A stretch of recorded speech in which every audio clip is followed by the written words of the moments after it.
자, 안녕하세요. 통합사회 15차시 시작해 보도록 하겠습니다. 자, 이번 시간은 1단원, 단원을 좀 정리해 보는 시간을 가질 거예요. 그래서 복습한다는 생각하고 보시면 될 것 같아요. 편안하게. 자, 학습 목표는 1단원을 정리해 봅시다. 요거 이렇게 중단원, 소단원별로 뒤에 보면은 이렇게 생각 키우기 활동이나 이런 정리하는 활동들이 있어서 그런 거 가지고 와봤거든요. 어렵지 않으니까 같이 한번 볼게요. 자, 우리 1단원은 제가 통합사회에서 가장 중요한 단원이라고 얘기를 했었어요. 왜냐? 통합사회를 전반적으로 꿰뚫는 개념인 통합적 관점이 무엇인지에 대해서 설명을 하고 있기 때문인데요. 우리는 지금 그 개념들을 알아보는 게 아니라 본문을 어떻게 읽어야 될지 보면서 통합적 관점이 뭔지 다시 한번 생각 한번 해볼게요. 자, 봅시다. 축제는 한 해에 요거 참고로 내용은 지역 축제를 어떻게 개발을 해야 될지에 대한 내용들을 좀 여러 다각도로 보고 있는 거예요. 근데 그 각도가 무엇인지에 대해서 보는 것이 중점이 되겠죠. 한번 보겠습니다. 축제는 한 해의 수확을 기뻐하고 신에게 제사를 지내며 복을 비는 종교적인 의례에서 유래했어요. 그죠? 옛날에 했다는 얘기죠. 제사를 지낸 후에는 음식 나눠 먹고 놀이도 하고 공동체 의식 함양했고, 그런 모습들은 고구려 동맹, 무천 이런 제천 행사가 유래를 가지고 있다. 이 뜻이 뭐예요? 결국에는 예전에도 있었다는 얘기죠. 그죠? 네. 그래서 축제라는 것은 옛날에도 존재를 했고, 그런 모습들을 가지고 우리가 축제 유래 또는 그런 모습들이 존재하는 이유를 볼 수 있었다. 이거 뭐였죠? 네, 제가 역사적 관점이라고도 말했던 시간적 관점이 되겠습니다. 교과서에는 그냥 답처럼 써 있을 거예요. 문제도 아닌데 글씨를 어떻게 읽어야 될지 한번 보는 거예요. 이어서 볼게요. 서양의 카니발 크리스트교에서 금욕기간 전에 이런 거였다. 오늘날은 근데 과학기술이 발달하고 소득이 증가하면서 종교적인 의미를 갖기보다는 놀이나 여가 활동으로서의 의미가 훨씬 더 크다. 지역 축제들은 전통문화 가치를 잊고 적극적 소비 활동에만 초점을 맞춰 진행하는 점이 아쉽다. 그러니까 예전에는 이랬는데 지금은 이래서 조금 아쉽다라는 글이었어요. 그죠? 어렵지 않죠? 그래서 축제라는 모습을 어떤 관점에서 바라봤다? 시간적인 관점에서 바라봤다. 그래서 그랬더니 아쉬운 점이 나왔다라고 이해하면 될 것 같아요. 어려운 글은 아니죠. 자, 다음 글 볼게요. 자, 오늘날 각 지역은 고유한 지역 이미지를 만들어내기 위해 노력하고 있는 중이다. 지금 축제 얘기를 하고 있는 거니까 매한가지예요. 그래서 지역이 만든 이미지는 그 지역의 경제적 기반이 되고 있습니다. 세계화로 인해 활동 범위가 확대되면서 지금 우리가 인간이 활동할 수 있는 공간이 변화하고 있었다라는 내용 나오고 있어요. 그러면서 지역 고유의 가치가 세계적으로 인정받게 되었기 때문이다. 그렇죠. 한 지역에만 국한되던 것들이 다른 지역에도 이렇게 널리 문화의 범위가 넓어졌다. 그런 내용입니다. 비교적 활성화된 축제인 머드축제, 지평선 축제, 산천어 축제 등은 기후, 지역의 고유성, 이미지가 반영됐다는 공통점이 있어요. 이 기후라는 말만 들어도 오늘날의 축제를 무엇으로 해석하고 있다, 어떤 관점에서 얘기를 하고 있다라고 볼 수 있겠어요? 그렇죠. 쉽죠? 공간적인 관점이 되겠죠. 공간적 관점. 이 글이 공간적 관점으로 축제를 바라보고 있다는 거죠.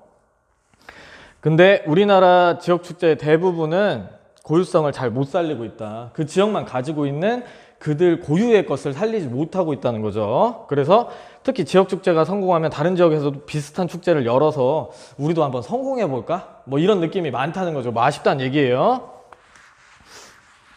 근데 화자가 지금 어떤 관점에서 얘기를 하고 있다? 공간적 관점에서 얘기를 하고 있다는 거예요. 자, 다음 볼게요. 자, 또다시 지역축제 얘기죠? 볼게요. 지역축제가 많아진 배경에는 지자체 제도 실시, 구조의 변화. 벌써 나왔어요. 구조 변화, 이런 제도 실시하고 구조가 변화되어 가지고 그렇게 됐다는 얘기죠. 뭐예요?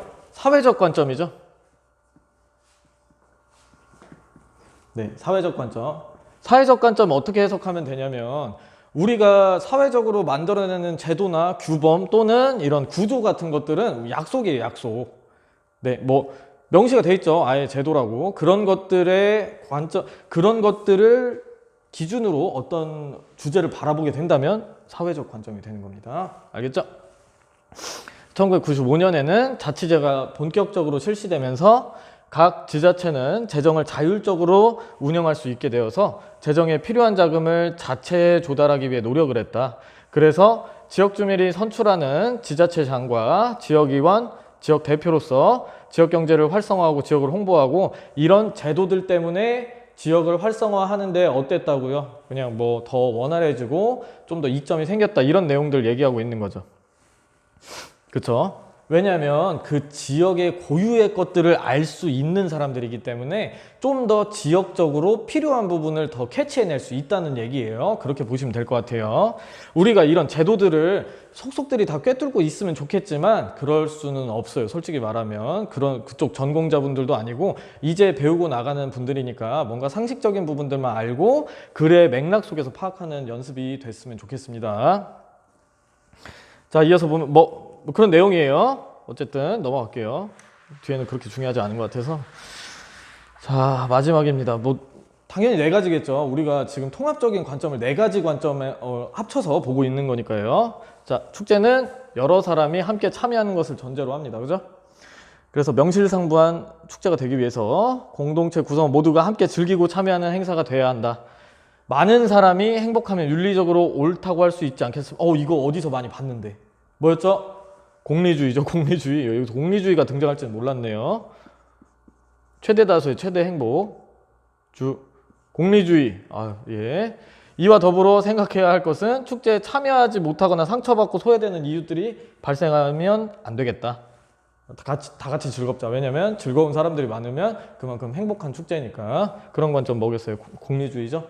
기억 안 나면 강의 전 거 보세요. 네.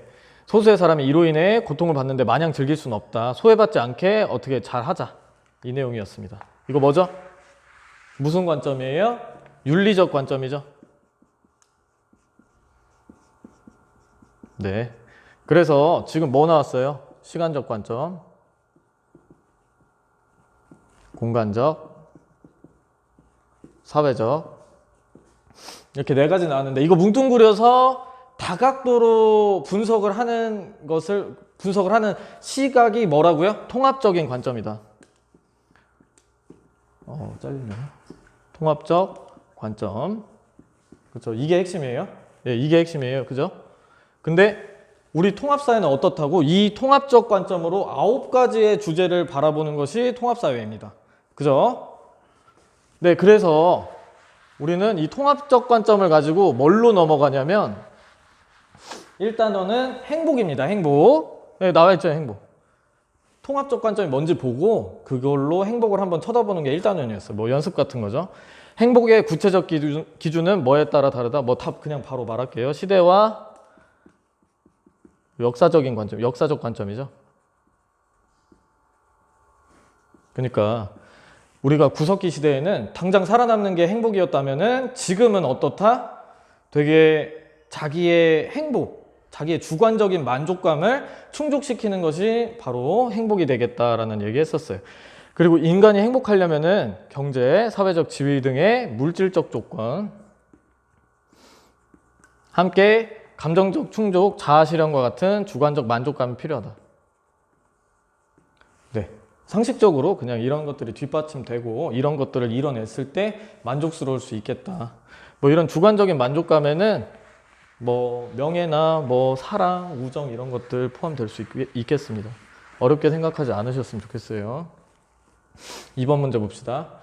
다른 말하고 있는 사람, 틀린 사람 골라볼게요. 동서양 막론하고 행복을 추구하며 살아왔다고 할 수 있다. 뭐 맞는 말이에요. 현대사회에서 행복의 기준이 복잡 다양한 이유는 오로지 외부의 영향에 따라 행복이 결정되기 때문이다. 이거 아니죠? 네, 오로지 그렇진 않아요. 행복의 기준은 그냥 개인적으로 혼자도 기준이 다 다를 수 있기 때문에 그냥 그렇죠. 현재 여러 국가들 살펴볼 때 정치적 안정, 경제 성장은 행복의 기본 요건이 되는 것 같다. 맞는 말이죠. 네, 이런 것들이 기본이 됐을 때 다른 여타의 것들을 고려해 볼 수 있는 거예요. 네, 그렇죠? 당장 우리 동네에 먹고 살 게 없고 굶어 죽는 사람들이 많은데 타슈를 설치해야 된다는 얘기가 뭐 이런 얘기가 안건으로 돌아다닌다면 말이 되지 않겠죠? 그런 맥락입니다. 그렇죠? 뭐 너무 극단적인 예지만 뭐 이어서 볼게요. 자신이 추구하는 가치와 삶에 대한 성찰은 행복한 삶을 살아가는 데 도움을 줄 수 있어요. 지금 글이 이런 글도 잘 읽어보면 조금 어렵게 느껴질 수 있어요. 자, 내가 생각하는 중요한 것과 그리고 내가 내 자신을 돌아봤을 때 진정으로 행복한 삶을 살아가는 데 도움을 줄 수 있어요. 뭐 이런 내용이죠. 어렵지 않아요. 단어들이 조금 낯설어서 그럴 수 있는데 어려운 내용 아닙니다. 자, 3번 볼게요. 르누아르의 삶을 통해서 교훈이 뭔지 볼게요. 서술해보자. 요거는 과제로 드리겠습니다. 제가 위두랑에 보셨는지 모르겠지만 노트 준비하라고 했는데 거기에 요거 한번 써보세요. 읽어보고 행복에 대한 교훈이 무엇인지 서술해보세요. 포인트는 여기 밑에 나와 있어요. 행복에 위해 필요한 가치와 목적을 포함해서 서술을 해주세요. 네. 강의를 다들 잘 보고 계신지 모르겠지만 보고 있다면 써오겠죠. 네, 요거 읽어보시고 어려운 내용 아니니까 뭐 여기 나와 있네요. 고통은 지나가지만 아름다움은 남기 때문이야. 이런 말 있죠? 이런 거 섞어서 서술 한번 해보세요. 자, 이어서 보겠습니다. 제가 지금 중간에 뭐 하나 빼먹은 것 같은데 페이지 지금 이 중단은 다음 거예요. 자, 다음 사례에서 밑줄 친 부분에 강조하는 행복의 실현 조건을 써보자. 맹자가 말년에 고향에 돌아왔을 때 일이다. 근처 작은 나라 왕인 문공이 맹자를 모셔서 나라를 다스리는 방책을 물었다. 유황산이면 유황심입니다 라고 했어요. 이것은 변치 않는 재산이 있으면 변치 않는 마음도 있는 법이다. 맹자는 현명한 군주라면 백성이 부모님을 섬기고 처자식을 거두는데 충분할 정도로 생업을 이루어야 된다. 재산. 힌트 나왔네요. 그런 연유에 그가 백성들을 선으로 인도할 때 그를 따를 수 있다고 했다. 당장 배가 고프면 아무 생각도 할 수 없다라고 우리말로 순화해서 해석할 수 있겠죠? 뭐 조건이 뭐겠어요? 뭐 경제죠. 경제력이죠. 앞에 나왔던 거랑 똑같은 맥락이에요. 기본적으로 경제적인 요건들, 정치적인 안정을 가지고 있지 않으면 아무것도 이뤄낼 수 없다는 거예요. 당장 일주일 동안 아무것도 먹지 못한 사람이 나라를 다스리는데 이런 정책이 어떨까요? 라고 물어보면 밥 달라고 하지 뭐라고 하겠어요. 그죠? 그런 내용입니다. 네. 지속적인 재산이 있다면 마음 또한 지속적이다. 뭐 이런 식으로 보면 돼요. 좀 어려운 말이네요. 이런 거 그냥 넘어가지 말고 한번 한자 뜻은 무엇일지 한 번씩 찾아보는 이런 습관들이 공부하는데 굉장히 중요해요. 네, 그런 식으로 공부했으면 좋겠습니다. 자, 다음 3번. 내용을 읽고 물음에 답해보자. 인류학자 아프리카 부족 아이들에게 게임을 하자고 제안했다. 근처에 나무에 아이들이 좋아하는 음식을 매달아 놓고 먼저 도착한 사람이 먹을 수 있다고 말하고 시작을 했다.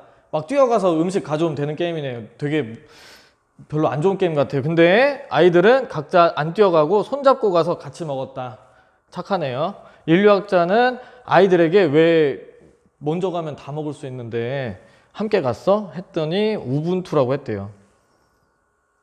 모르겠습니다. 이 상황을 상상하면 되게 너무 말도 안 되는 얘기인데 아무튼 그랬다고 합니다. 다른 사람이 모두 슬픈데 어떻게 한 명만 행복할 수 있나요? 했다고 하네요. 우리가 함께 있기에 내가 있다. 뭐 이런 내용이네요. 과자를 먹기 위해 함께 뛴 이유는 무엇일까? 뭐 위 사례에서 행복의 조건과 관련해서 얻을 수 있는 교훈을 서술해보자. 요거는 지금 함께 뛴 이유는 같이 행복하기 위해서겠죠. 그리고 조건과 관련해서 얻을 수 있는 교훈은 무엇이냐? 당장 뭔가 그 물질적인 만족감뿐만 아니라 주관적인 만족감도 중요하다. 이런 식으로 접근하면 될 것 같아요. 감동적인 내용이었습니다. 넘어가겠습니다. 자, 맨 마지막 1단원 마지막에 있는 페이지예요. 이거 보시면요. 네, 표로 핵심 정리해놨네요. 시간적 관점은 뭐다? 시대적 배경과 맥락을 통해 문제 해결, 미래 예측 가능, 역사적 관점이라고도 했어요. 역사적 관점. 인간 생활, 사회 현상을 위치, 장소, 분포 뭐 이런 걸로 공간적 맥락에서 이해를 한다. 그러니까 공간과 인간이 우리가 수업을 계속 진행할 때 공간이 이렇게 변해서 인간 생활도 변했다라는 거죠. 연결이 돼 있다는 뜻이에요. 그런 식으로 그런 맥락에서 어떤 현상을 바라보는 것이 공간적 관점이다. 지금 이 말 자체가 조금 어려울 수 있어서 풀어서 설명해 준 거예요. 네, 사회적 관점, 사회 현상을 사회 제도 및 구조와의 관련성 속에서 이해한다. 어렵지 않죠? 윤리적 관점, 도덕적 가치 판단과 규범적 방향성. 규범적이 뭐냐? 규범을 제가 수업 때 설명을 했어요. 뭐냐면은 예절, 규칙, 우리들이 만들어낸 약속들 얘기하는 거예요. 그게 선생님 제도랑 어떻게 달라요? 제도도 약속이라고 선생님 말씀하시지 않았나요? 뭔가 딱딱해지면 제도고 그 모든 것을 포함하는 것이 규범이 되겠습니다. 제가 그래서 일부러 수업에서 규범을 4가지로 나눠서 설명을 했던 거예요. 기억 안 나면 돌려서 한번 보세요. 자, 통합적 관점 필요성, 이게 중요한 거예요, 여러분. 왜 필요하냐? 속성을 이해하고 사회 문제 해결책을 찾는 데 필요하다. 꼭 이렇게만 해야 찾을 수 있느냐? 맞아요. 요 근래에는 맞아요. 옛날에는 안 그랬는데 옛날에는 어떤 사회 문제가 발생했을 때 문제점이 명확했는데 지금은 그렇지가 않아요.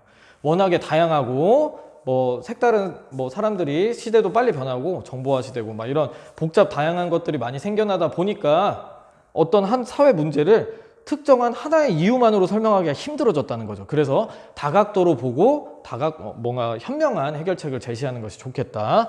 그게 통합적 관점의 필요성입니다. 네, 그림으로 도식화하면 이렇게 되겠네요. 여러 관점에서 하나 문제를 본다는 거예요. 어렵지 않죠? 자, 두 번째, 이젠 본격적으로 통합적 관점을 행복으로 바라봤을 때 시대에 따라서는 여기 구석기 시대의 생존, 그러다가 종교 질서에 순응하는 중세 시대에, 그 다음에 현대에는 주관적인 만족감으로 역사적으로 이렇게 진행이 됐다. 그리고 지역에 따른 기준은, 자, 지역을 지금 지역의 기준이 뭐예요? 지역의 기준? 나라죠. 그죠? 개발도상국들은 지금 당장 먹고 살고 나라가 안정적인 게 중요하다. 그러지만 경제 성장을 한 선진국들은 국민의 행복이 중요하다. 자, 이어서 볼게요. 그렇다면 과연 행복은 무엇입니까?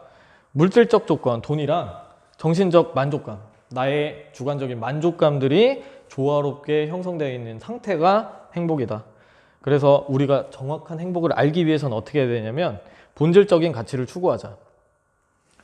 네, 뭔가 내가 돈을 벌기 위해서 변호사가 돼야겠어 는 본질적인 가치가 아니죠. 목적인 거죠. 수단인 거잖아요. 그 돈을 벌기 위한 수단으로서 변호사가 되는 거잖아요. 아니, 그게 아니라 나는 억울하고 불행한 사람들을 많이 도와주기 위해서 변호사가 돼야겠어 하면은 뭔가 본질적인 가치가 되겠죠. 어렵지 않은 개념이니까 충분히 이해할 수 있겠죠. 그러기 위해서는 삶에 대한 성찰이 필요하다. 성찰은 뭐예요? 거울처럼 보는 거예요. 내가 뭘 좋아하는지 알아야, 그쵸? 곰곰이 생각해보면 내가 내 자신이 뭘 좋아하는지 잘 몰라요. 예, 보통은 잘 모릅니다. 먹는 거를 내가 맛있게 먹어서 그 음식을 좋아한다는 건 알 수 있지만 어떨 때 기분이 좋고 어떨 때 기분이 나쁜지에 대한 명확한 기준을 여러분들 나이에는 아직 알기 힘들 것 같아요. 그래서 좀 성찰해보세요. 알겠죠? 그리고 긍정적인 자세, 좋은 습관 이런 것들 좋겠다. 그렇게 하면은 행복해질 수 있겠다. 네, 이어서 봅시다. 환경, 경제, 정치, 도덕적 조건을 모두 고려해야지 행복의 조건이 맞다. 그죠? 통합적으로 보자는 얘기죠. 자, 그래서 조금 구체적인 조건을 우리가 알아봤는데 질 높은 정주환경. 정주환경은 뭐냐면 우리가 인문 환경이랑 그 외의 환경 모두 다 포함한 우리가 살아가는 주변의 모든 환경을 정주 환경이라고 말합니다. 그래서 도시와 삶의 질을 높였다. 그래서 교통 편의성 증대하고, 근데 2단원, 3단원 넘어오면서 이런 문제점들도 한번 봤었죠? 연결져서 한번 보세요. 경제적인 안정 필요하죠. 네, 아까 설명한 거랑 똑같은 거예요. 일주일 동안 아무것도 못 먹었으면 나머지 거 고려 전혀 못 합니다. 정신없어서, 그죠? 네. 네, 그리고 민주주의의 실현. 네, 무슨 내용인가 했네요. 민주주의란 너무 어렵게 접근하지 마세요. 민주주의는 시민이 나서서 국가를 통치하는 형태가 민주주의입니다. 선생님, 대통령이 하고 있어요. 저는 안 하고 있는데요. 그래서 선거를 하는 거예요. 그래서 투표를 하고, 우리가 항상 국회에 매일매일 모든 그 4천만 명이 출근해서 얘기를 나눠볼 수가 없잖아요. 바쁘다 보니까. 그래서 내 얘기를 잘 말해줄 수 있는 사람을 뽑아주는 게 선거예요. 그래서 간접민주주의를 실현하고 있는 거죠. 우리나라는. 볼게요. 시민의 의사를 반영하는 민주제도와 적극적인 정치 참여는 우리 선거하자. 선거. 뭐 그런 내용이에요. 자, 도덕적 실천과 성찰, 바람직한 도덕 가치에 대한 합의. 네. 이거는 규범을 잘 짜자 이런 얘기죠. 우리가 옳다고 생각하는 거, 쓰레기 막 버리지 말자. 버스 정류장에 이렇게 일회용 컵 막 쌓아놓지 말자. 이런 것들 합의를 잘하자. 그리고 실천하자. 그리고 자신이 타인의 행복을 함께 추구함으로써 공동체 모두 너무 개인주의적으로 생각하지 말자. 이런 내용이 되겠죠? 설명 들어보면은 너무나 당연한 내용들을 뭔가 조금 어렵게 써놓기도 했고 그랬어요. 그죠? 알고 보면 별 내용 아니죠? 자, 오른쪽 끝에 있는데 이거 한번 볼게요. 자, 진정한 행복을 위해서 성찰을 통해서 내가 내 자신을 돌아봄을 통해서 가치가 아닌 내가 정말로 원하는, 내가 정신적으로 정말 원하는 상태가 무엇인지 알고 그거를 위해서 삶의 목표를 세우고, 목표죠. 네. 노력을 하자. 어렵지 않죠? 네, 빈칸 다 채워봤습니다. 오늘 수업 여기까지고요. 예, 다음 시간에 뵙겠습니다. 감사합니다.